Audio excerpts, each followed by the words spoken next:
At 4 on Houston's 2. Watch back-to-back Designing Women weekdays at 3 on Houston's 2. As America's administration, Bill Clinton reassures financial markets and warns foreign adversaries. Rebuilding the American economy. Clinton says it won't be easy. And health care, it's right at the top of the agenda, but how would it work? This is NBC Nightly News with Tom Brokaw. Reporting tonight from NBC News headquarters in New York. Good evening. Bill Clinton was properly restrained today, and President Bush promised to go out with style. So the transition to a new era in American politics is off to a promising start. This election was historic for turnout alone. More than 100 million voters, about 55% of those eligible.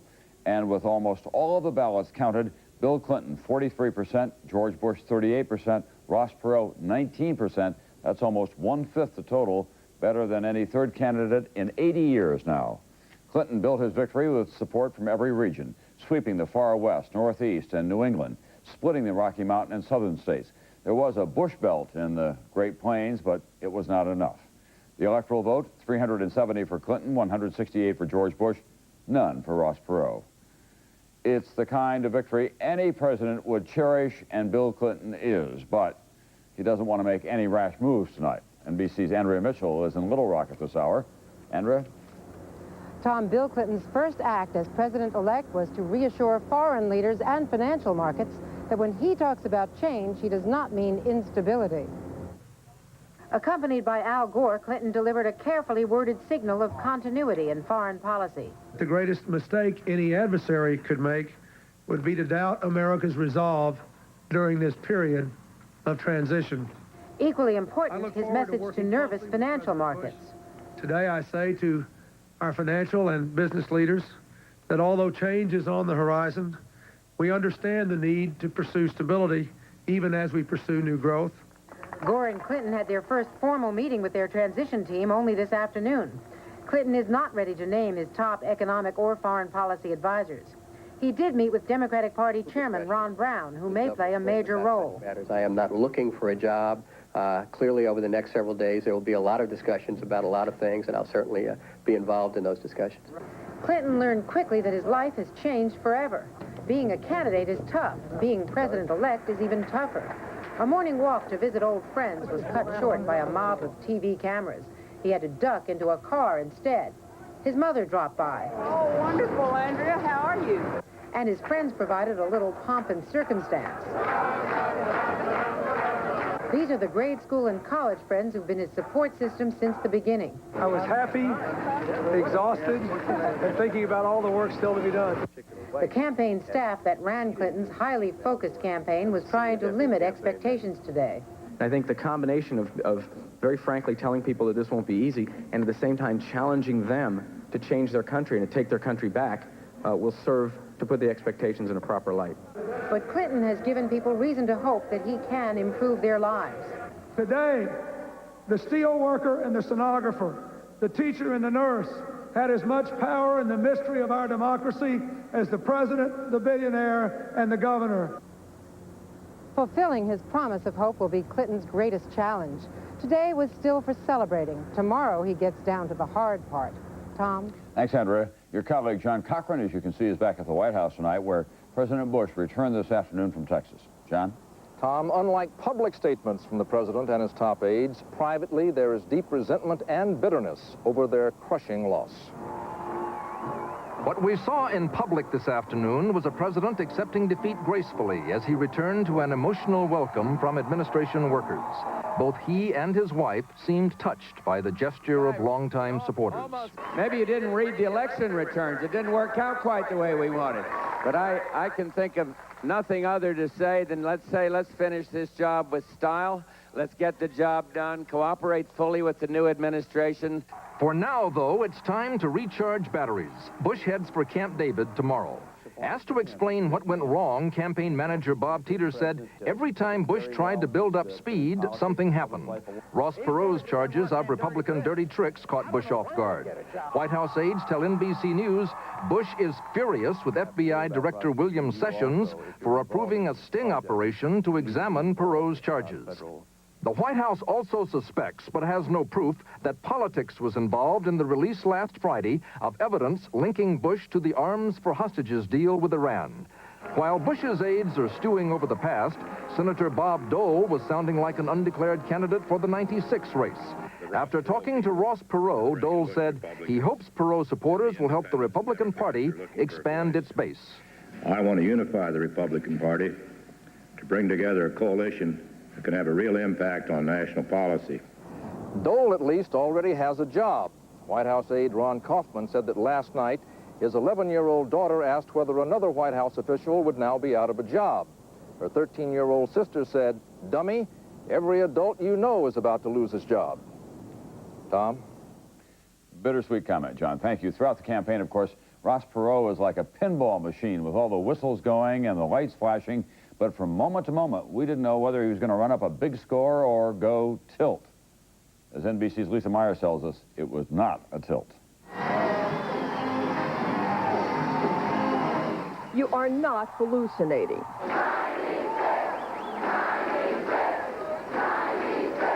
Perot was so thrilled with his showing last night that he couldn't resist being a political tease. After all, he won a bigger percentage of the vote than any third candidate this century other than Teddy Roosevelt in 1912. He carried 20% or more of the vote in 30 states, won 30% in Maine, 29 in Utah, 28 in Idaho, and 27 in Kansas and Alaska. Perot reached out to Clinton, but also made it clear he considers himself and his followers a political force. Now, the fact that we will go anywhere, anytime, and do anything that's good for our country to help the new administration as an organization does not mean that we will compromise our principles or integrity. If Clinton proposes serious deficit reduction, Perot could be a valuable ally. But Perot has a habit of giving executives advice and then getting miffed when they don't follow it. And Perot told his supporters they have an option if Clinton doesn't deliver. We always got the safety valve, right?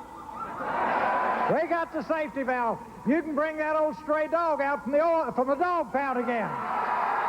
The stray dog, of course, is what Perot calls himself. Today, the head of Perot's volunteer organization, United We Stand, said the group will become self-supporting and may form a third party. So I think the basis for a third party is there. As for Ross Perot, well, today he was back in the billionaire business. He says for now he plans to make money instead of spending it on TV commercials. Lisa Myers, NBC News, with the Perot campaign in Dallas. And of course, this election reshaped Congress as well. Here's how.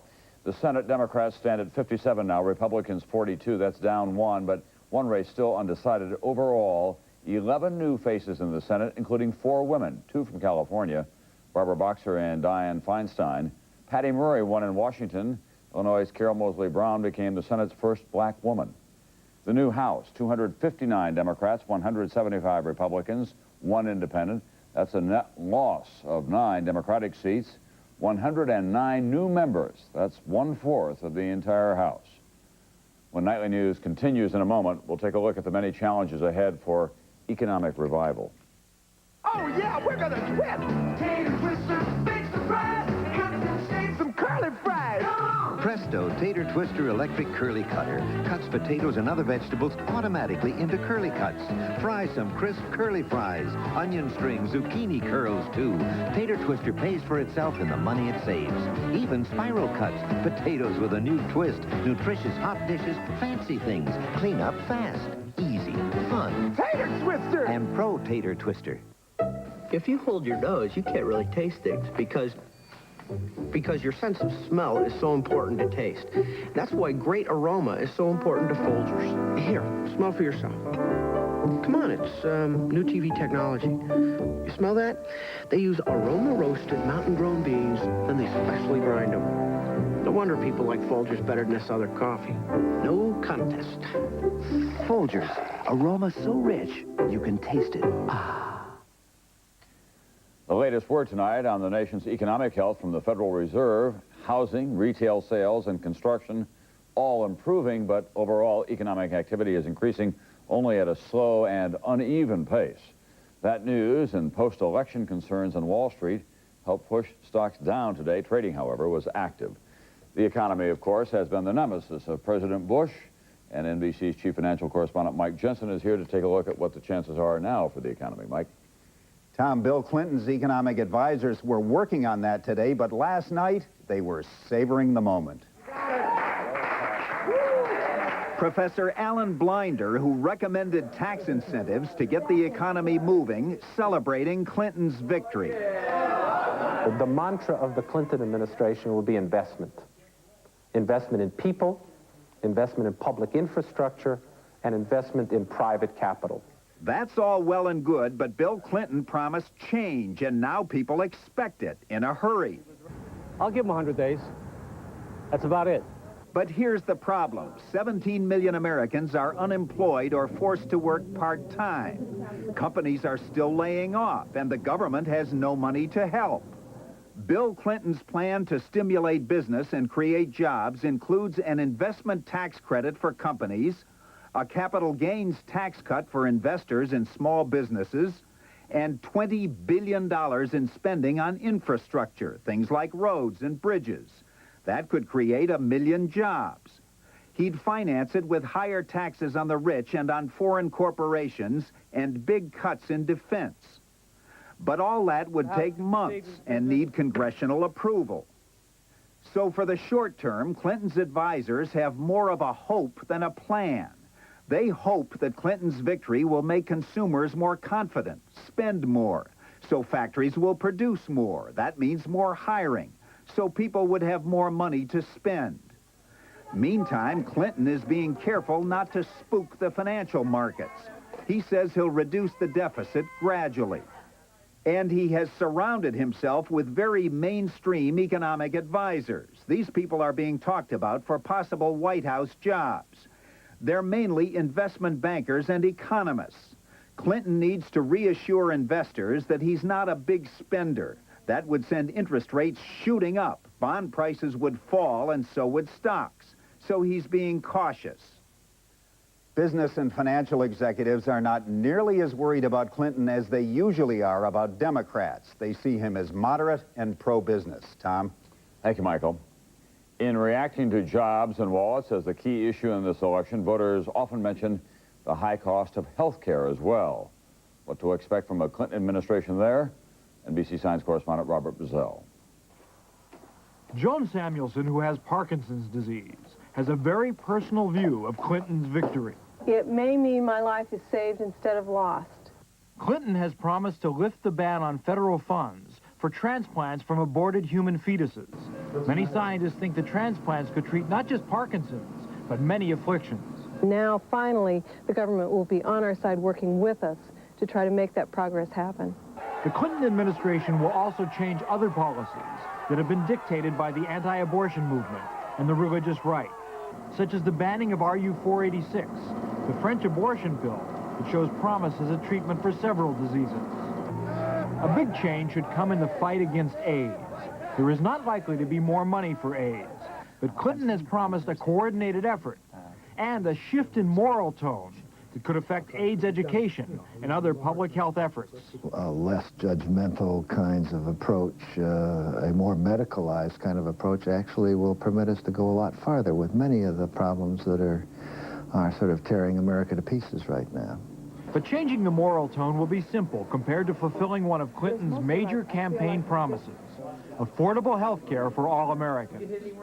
Many health economists say Clinton's plans for cutting health costs are vague and insufficient. The savings he has promised will take profits from insurance companies, private hospitals, drug companies, doctors, and others. The special interest will throw in a great deal of money into the fight, and they will probably do what they can to thwart health care reform. Health legislation is likely to be a major factor by which the Clinton administration is judged. If Clinton and the Democratic Congress enact significant reform, it could be an achievement comparable to the Social Security legislation of the 1930s. Robert Bazell, NBC News, New York. Healthcare, of course, was one of the most vocal issues of this campaign. Urban problems, on the other hand, one of the most silent. So now the question, how high will cities rate on the Clinton agenda? More on that from NBC's Robert Hager tonight. Projects waiting. In Atlanta, the 100-year-old Forsyth Street Viaduct remains open only because it's temporarily held up by big steel jacks. The viaduct needs replacing, but there's been no money. In New York City, $2 billion worth of badly needed street and bridge repairs postponed. When interest groups line up to present their wish list to the president-elect, financially strapped state and city governments will be up front. A majority of both mayors and governors are Democrats and eagerly await dealing with one of their own in the White House. Already today, the U.S. Conference of Mayors wrote the president-elect requesting an early meeting. For cities, the Public Works issue tops the agenda because so much needs repair, and because the construction puts people to work right away. Jobs are created. The mayors have a list of 7,000 projects they say are ready to go as soon as there's money. Atlanta Mayor Maynard Jackson heads the Rebuild America Coalition. There's no way to turn America around without turning the cities around. Whatever happens to the cities will happen to America. So we're optimistic. But states are also struggling to pay for education and other programs. Governors Association Chairman Roy Romer of Colorado today ticked off concerns states hope to turn around. The federal deficit, health care costs, investing in education and training. States are going to have an opportunity to come to the table in a stronger way, I believe. And, you know, it's going to provide us just a new energy. And states complain loudest about costs of Medicaid, dictated by the federal government. Clinton's promised solutions, but they're costly. So states and cities plan to hold him to those promises. Robert Hager, NBC News, Washington.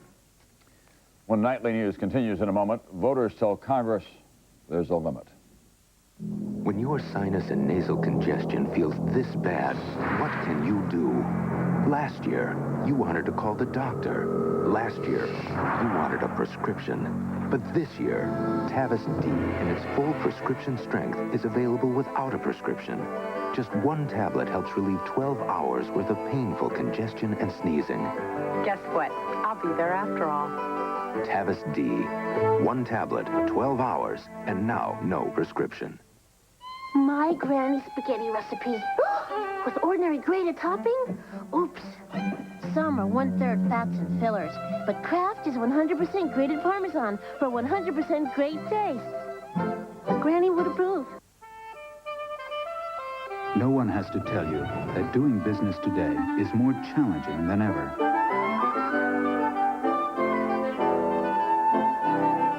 But all over the world, one company is helping you meet those challenges head on, no matter what it takes.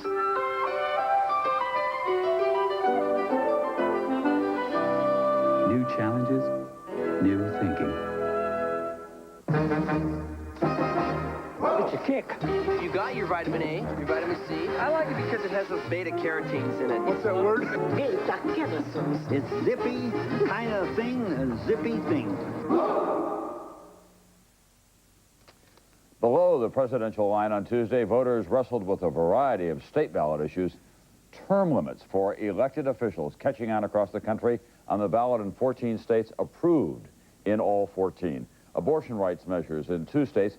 Maryland voters approved a proposal guaranteeing the right of abortion under state law. In Arizona, however, a measure to ban abortion except to save the mother's life, that was defeated. Gay rights, Oregon voters rejected a proposal to officially label homosexuality as being abnormal. But in Colorado, a setback for gays, voters deciding that gays and lesbians should not be protected under state anti-discrimination laws.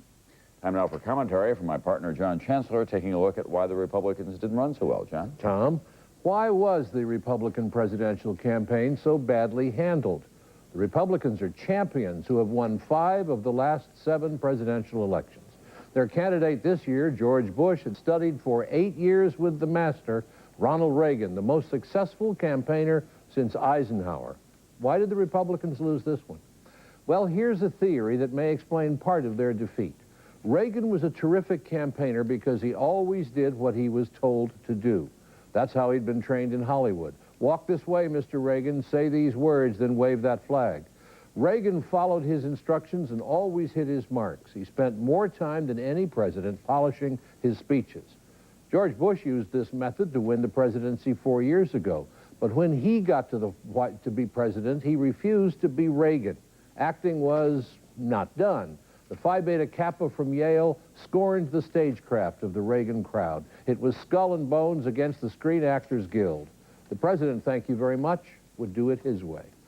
This theory would explain why the Bush effort this fall seemed off course, why the Republican convention was so unhelpful to the president's cause, why the campaign seemed to lurch from issue to issue. The professionals couldn't control the candidate.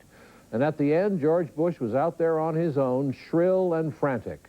The gentleman who got in trouble because he ignored the hired help. Tom? Thank you, John.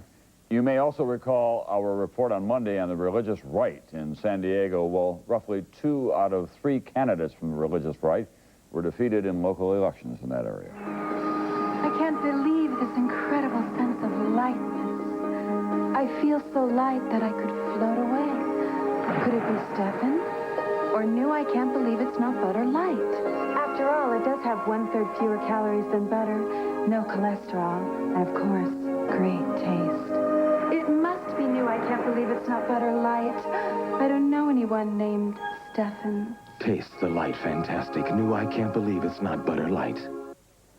When I hear the rain, I know I'm in for it. The dampness, the chill. Arthritis pain seems to come from every joint in my body. For pain like this, now instead of aspirin, I take Advil.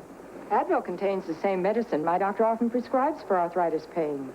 In fact, for minor arthritis pain, doctors recommend Advil most.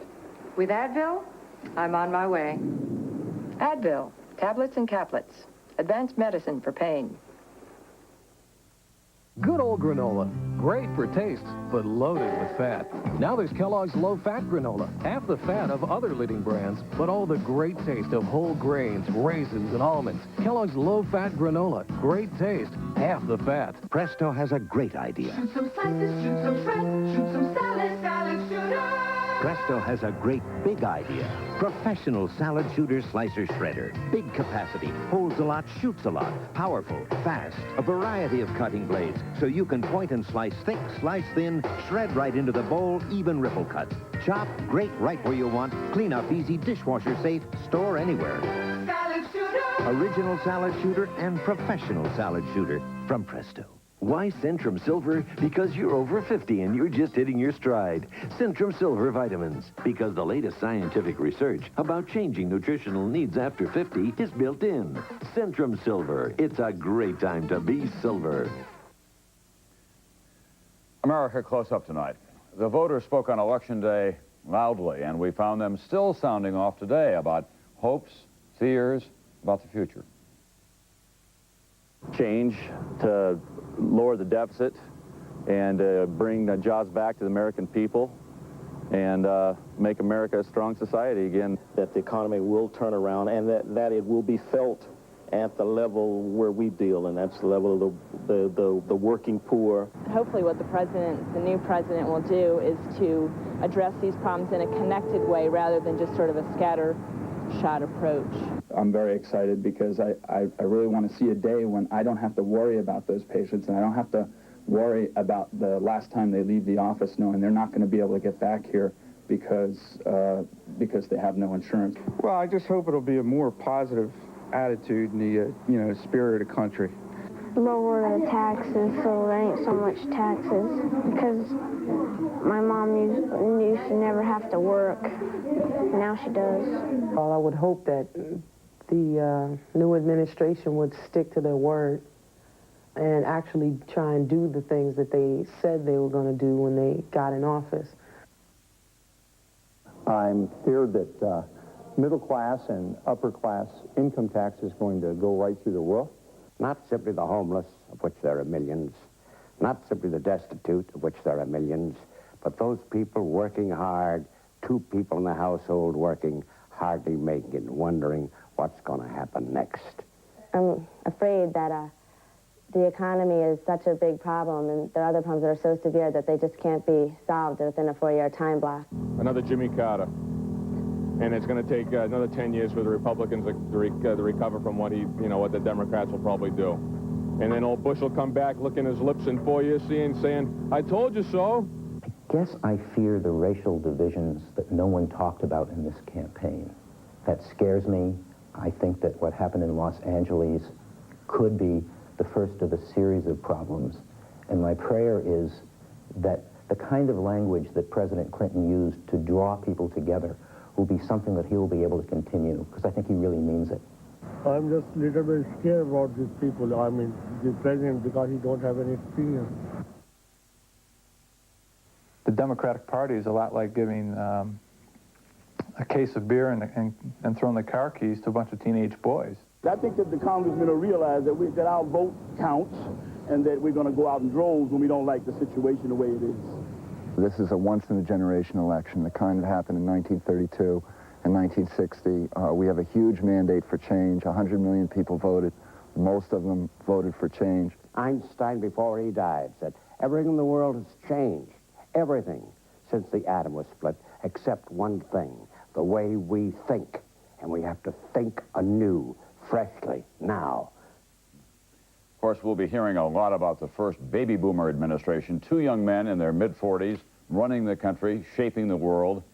Almost 30 years after the death of John F. Kennedy, his political offspring reclaimed the legacy and relished the responsibility. And like John F. Kennedy before them, they've excited a new generation of American voters. That alone is a promising beginning, for we need all the help we can get. That's Nightly News for Wednesday. I'm Tom Brokaw. I'll see you again tomorrow night.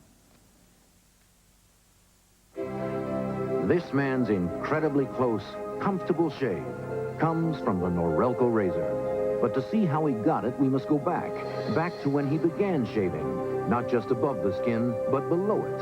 Here, our lift and cut system lifts the hair so when it's cut, it can drop below skin level without the blades touching your face. Try it, and you'll keep going back to Norelco for a perfect shave. Norelco, we make close comfortable. When you compare Bravada's Smart Track to Explorer's four-wheel drive, it's easy to see who's in control of the situation and who's slipping up. Oldsmobile, the power of intelligent engineering. Up a steep grade, under slippery conditions. Join Brian Gumbel and Katie Couric and find out why today has become America's #1 morning show. Celebrate. Brennan's, 3300 Smith. For reservations, call 522-9711. The nostalgic trip of your lifetime is at Continental Show's Antique Show and Sale this Friday, Saturday, and Sunday. Antique dealers from all over the country will exhibit the most vast array of authentic antiques ever assembled. Priceless items to stir fond memories of the good old days. Anything you ever wanted will be there for you to see and buy. But it's this weekend only. Continental Shows. This weekend only at the George R. Brown Convention Center. Over 140 exhibits of quality. It's the most innovative and exciting lineup in our history. Introducing Jeep and Eagle for 1993. See the technically advanced new Jeep Grand Cherokee and the sophisticated new Eagle Vision. Get a Cherokee Sport for less than you ever dreamed possible. Or jump into fun-loving Jeep Wrangler at a price like this. But whatever you do, don't miss the 93s at your Jeep and Eagle dealer today. See your Texas Jeep and Eagle dealer. Channel 2, KPRC-TV, Houston's 24-hour news channel. Now, Channel 2 News with Bill Biasa, Linda Laurel, Doug Thompson, Craig Roberts, and the Channel 2 News team. The Bushes return home for their final days in the White House while President-elect Clinton steps up to the podium to prepare the country for the changes ahead. Good evening, everyone. The Clinton team is wasting no time in laying the groundwork for a Clinton administration. And some Texans may wind up in that administration. Ron Rega's in Pasadena right now to begin our election coverage with voter reaction to the changing of the guard. Ron? Well, Bill, this is Precinct 279, where voters lined up yesterday to cast their ballots. It's interesting because this is the precinct that every year since 1960 has managed to pick the winner in the presidential election. So we went out earlier today to find out what people were saying. At a neighborhood convenience store, those who voted yesterday are giving the results mixed reviews. Really not very happy. I was for Bush, and he didn't make it. Well, if he don't rob us, it'll be okay. I voted for Clinton because every time a Democrat been in office, there's been more money and more jobs. I voted for George Bush because I thought maybe he'd open up some other jobs for people, you know. The past 4 years, my work's been good. I think the world needs a change, and we have the last 12 years been going downhill, seems like.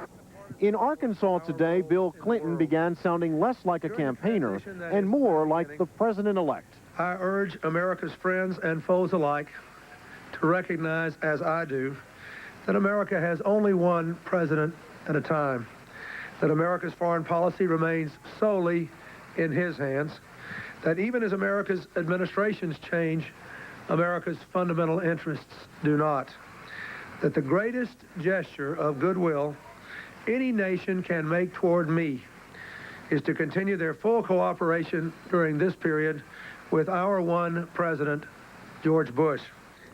And the list is growing tonight for a possible Clinton cabinet, and a Texan is on the list. Former San Antonio Mayor Henry Cisneros could be Secretary of Transportation, and civil rights leader Vernon Jordan could be the new Attorney General. These are just possibilities, but these names have been mentioned in the Clinton camp. Back to you. Okay, thanks a lot, Ron. President Bush is bowing out graciously and pledging a smooth transition of power. Today, the president and Mrs. Bush left their adopted hometown, waving to well-wishers at Ellington Field. Republicans agree the economy worked against Mr. Bush, so did the Perot vote. After Air Force One touched down in Washington, the president greeted a big crowd of supporters, thanking them and telling them how to close up shop for the final time. Let's finish this job with style. Let's get the job done, cooperate fully with the new administration. The government goes on as well it should, and we will support the new president and give him every chance to lead this country into greater heights. Certainly President Bush achieved heights of his own, but what is in store? Bush left their adopted hometown, waving to well-wishers at Ellington Field. Republicans agree the economy worked against Mr. Bush, so did the Perot vote.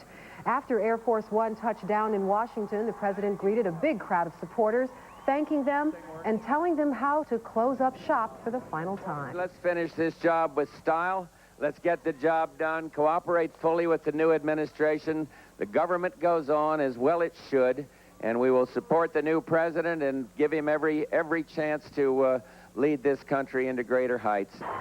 Certainly President Bush achieved heights of his own, but what is in store for the future? Here's B.B. Burns. Today, as the president slipped out of town, Houstonians pondered their feelings about what the Bushes have meant to Houston. I have to say I didn't vote for him yesterday, but I really did enjoy them, and it was kind of fun, to go out of town and say, well, and the name come up and say, well, when the Bushes come into town, you have all this kind of stuff happen. You might not like his politics, but his economic summit in 1990 and convention this summer brought dollars and plenty of glamour to town. He started in business here and in politics, yet this Yankee-bred Yale graduate had the audacity to some to call a hotel sweet home. He desperately wanted people to think of him as a Texan, from wearing Rocky Carroll cowboy boots to chowing down at Otto's barbecue whenever he came to town. I want these guys to think he's paying. Get out of here. But some local oilmen disagreed with the president's energy policies. They felt forgotten by this man who had roots in the Texas oil patch. I think he might just stay up in Maine and take it easy for the rest of his life or travel back and forth. Today I talked with John Fitch. He's the man who sold the president this 33-foot wide lot in southwest Houston. It's in the Galleria Tanglewood area. He says Mrs. Bush stopped by yesterday for a visit, but didn't say where the president intended to live in the future. He does have an option to buy this entire lot. And Channel 2 has also learned that the president stopped by a house Barbara's been eyeing not far from the Houstonian before he left town early today. Still, whatever he ends up doing next, and whether you love him or hate him, President Bush has left his mark on Houston, if not a permanent address. B.B. Burns, Channel 2 News.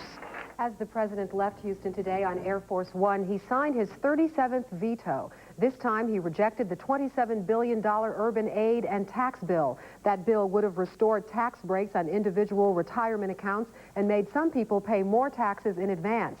But the president said it was also full of giveaways to special interest groups.